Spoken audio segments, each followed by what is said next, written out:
नमस्कार मित्रांनो, आजची एक मोठी आणि महत्त्वाची बातमी राज्यातील शेतकऱ्यांसाठी समोर आली आहे। शेतकऱ्यांचा सातबारा कोरा होणार का?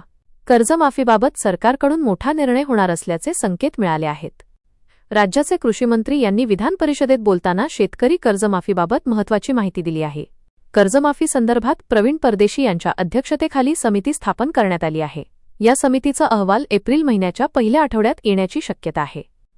यानंतर राज्याचे मुख्यमंत्री, उपमुख्यमंत्री आणि उपमुख्यमंत्री हे 30 जूनपूर्वी शेतकरी कर्जमाफीबाबत अंतिम निर्णय जाहीर करू शकतात, अशी माहिती कृषीमंत्र्यांनी सभागृहात दिली।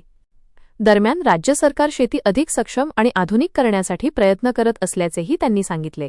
महाराष्ट्राने 2025 ते 2029 या कालावधीसाठी स्वतंत्र AI आधारित कृषी धोरण जाहीर केले असून असे धोरण राबवणारे महाराष्ट्र हे देशातील पहिले राज्य ठरले आहे। सरकारच्या माहितीनुसार मागील 9 वर्षांत प्रधानमंत्री पीक विमा योजनेतून सुमारे 37,500 कोटी रुपयांपेक्षा जास्त नुकसान भरपाई शेतकऱ्यांना देण्यात आली आहे। तसेच फेब्रुवारी ते डिसेंबर 2025 दरम्यान झालेल्या अतिवृष्टीमुळे 1.36 कोटी शेतकरी बाधित झाले, तर 1.6 कोटी हेक्टर क्षेत्राचे नुकसान झाले। या नुकसानासाठी 20,194 कोटी रुपयांची मदत जाहीर करण्यात आली असून त्यापैकी 15,661 कोटी रुपये वितरित करण्यात आले आहेत। याशिवाय मुख्यमंत्री बळीराजा मोफत वीज योजना अंतर्गत 7.5 हॉर्सपॉवरपर्यंतच्या कृषीपंपांना मोफत वीज देण्यात येत आहे।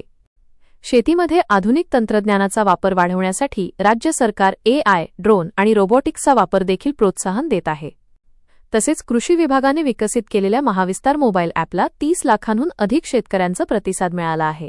या ॲपद्वारे शेतकऱ्यांना पीक लागवड, रोग नियंत्रण, पाणी व खत व्यवस्थापन आणि बाजारभावाची माहिती घरबसल्या मिळत आहे। तर मित्रांनो, शेतकरी कर्जमाफीबाबत अंतिम निर्णय आता 30 जूनपूर्वी जाहीर होण्याची शक्यता आहे। त्यामुळे राज्यातील लाखो शेतकऱ्यांचे लक्ष या निर्णयाकडे लागले आहे। व्हिडिओ आवडला असेल तर लाईक करा, शेअर करा आणि आमच्या चॅनलला सबस्क्राईब करायला विसरू नका। धन्यवाद।